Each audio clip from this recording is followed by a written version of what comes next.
आज हम एक और बहुत ही इंटरेस्टिंग प्रैक्टिकल के बारे में बात करेंगे।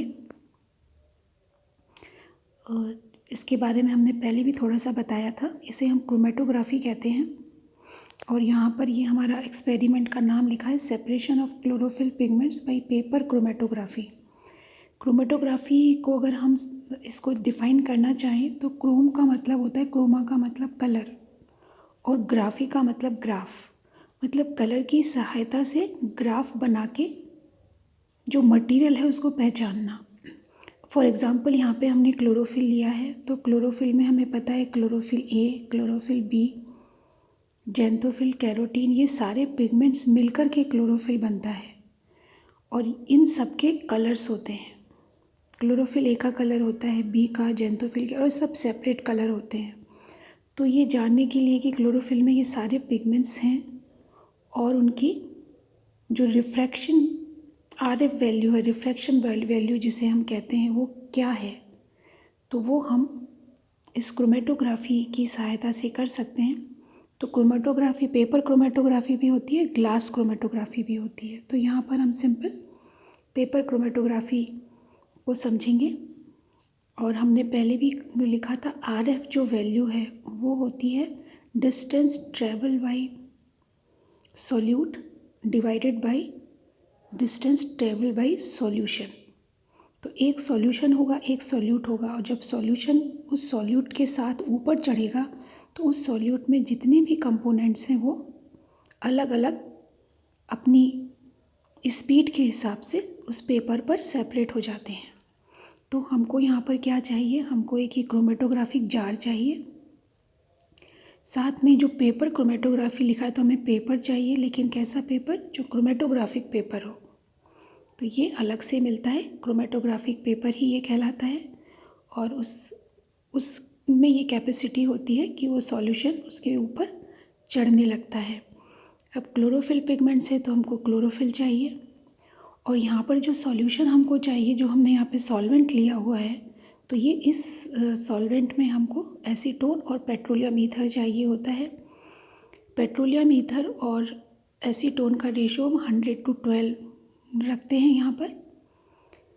और क्लोरोफिल है तो हमको लीव्स चाहिए, ग्रीन लीव्स, जिनसे कि हम क्लोरोफिल को एक्सट्रैक्ट कर सकेंगे।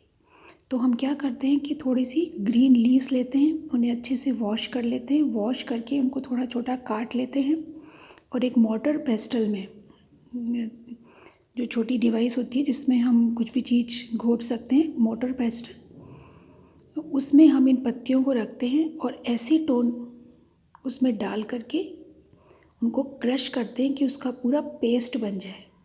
तो ये अच्छा सा गाढ़ा पेस्ट हमको मिल जाता है।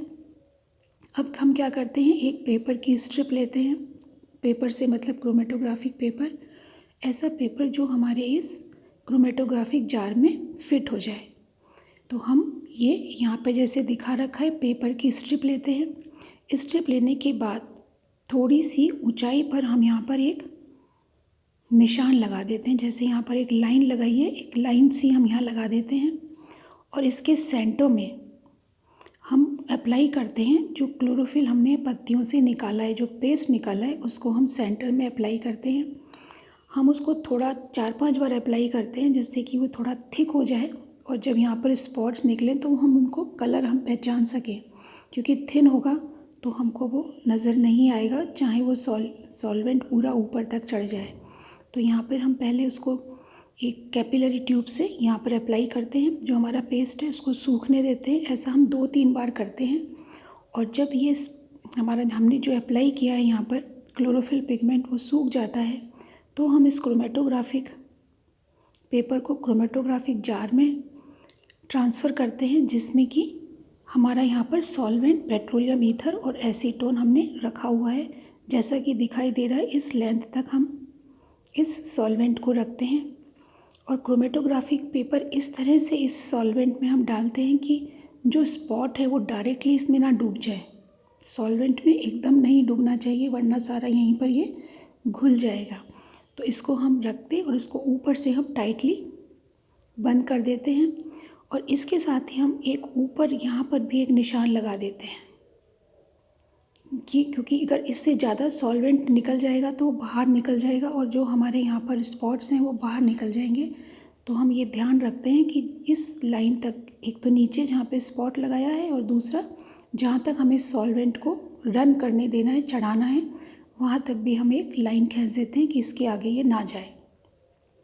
तो यहाँ से यहाँ तक हमारी सॉल्वेंट की जो सॉल्यूशन है उसकी डिस्टेंस हो जाती है। तो हमारा फॉर्मूला भी यही है कि डिस्टेंस ट्रेवल बाई सॉल्यूट जो यहाँ पे लगाए हैं divided by distance travel by solvent या सॉल्यूशन। तो यहाँ से सॉल्यूशन यहाँ तक, तो ये हम नापते हैं।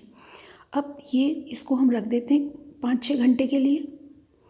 तो हम देखते हैं कि धीरे धीरे सॉल्वेंट इस क्रोमेटोग्राफिक पेपर में ऊपर चलता है, क्योंकि पोरस होता है। और जब ये अपने पूरे निशान तक जो हमने कहा वहाँ तक पहुँच जाता है तो हमें यहाँ पर स्पॉट्स दिखाई देने लगते हैं। सबसे पहले क्लोरोफिल बी आता है। क्लोरोफिल बी ग्रीन कलर का होता है। फिर हमको क्लोरोफिल ए दिखाई देता है, वो ब्लू ग्रीन कलर का होता है। ज़ैंथोफिल हमें येलो कलर का दिखाई देता है और कैरोटीन हमको ब्राउनिश सा दिखाई देता है। तो इस तरह से हम ये और फिर क्या करते हैं कि यहाँ पर हमने इसकी और फिर हर एक की यहाँ से इसकी लेंथ, फिर इसकी डिस्टेंस, इसकी डिस्टेंस, इसकी डिस्टेंस, तो ये हमें हमारी RF वैल्यू हर एक की आ जाती है कि कितनी क्लोरोफिल की है, कितनी बी की, ए की, ज़ैंथोफिल की और कैरोटीन की है। तो इससे हम किसी भी जो हमारे पास यहाँ पर प्रोडक्ट है, मिक्सचर है, उसको हम रन करके उसके कंपोनेंट्स के बारे में जान सकते हैं। तो ये पेपर क्रोमेटोग्राफी का एक्सपेरिमेंट है। ये भी बहुत सिंपल है। बस हमको ये ध्यान रखना होता है कि हमारा जो स्पॉट है वो पिगमेंट सॉल्वेंट में ना डूब जाए और जो सॉल्वेंट रन करते करते ऐसा ना हो कि पूरी स्ट्रिप के ही बाहर निकल जाए और हमें पता ही ना हो कि वो क्योंकि अगर ये यहाँ तक आ गया तो अपने आप नहीं रुकेगा, हमको खुद ही निकालना होता है, क्योंकि यहाँ पे जब तक सॉल्वेंट है वो रन करता ही जाएगा, क्योंकि ये क्रोमेटोग्राफिक पेपर है। तो इसलिए यहाँ पर जब एक हमने जो निशान लगाया वहाँ तक आ जाए तो उसको हमको सेपरेट करना है, उसको फिर हमको ड्राई करना है और ड्राई करने के बाद हम इवन जब वो रन कर रहा है तब भी हम देख सकते हैं धीरे धीरे कैसे इसके अंदर स्पॉट्स सेपरेट हो रहे हैं। अगर हमारा एक्सट्रैक्ट बहुत ज़्यादा अच्छे से नहीं लगा है तो जनरली हमको बी और ए तो दिखाई दे जाते हैं, ये थोड़े लाइट होते हैं तो कई बार दिखाई नहीं देते, या कई बार बी और कैरोटीन दिखाई दे जाता है, ए और नहीं दिखाई देता। और हमने अच्छे से अप्लाई किया है तो हम तीनों को आइडेंटिफाई कर पाते हैं। तो ये हमारा पेपर क्रोमेटोग्राफी का एक्सपेरिमेंट है। Thank you.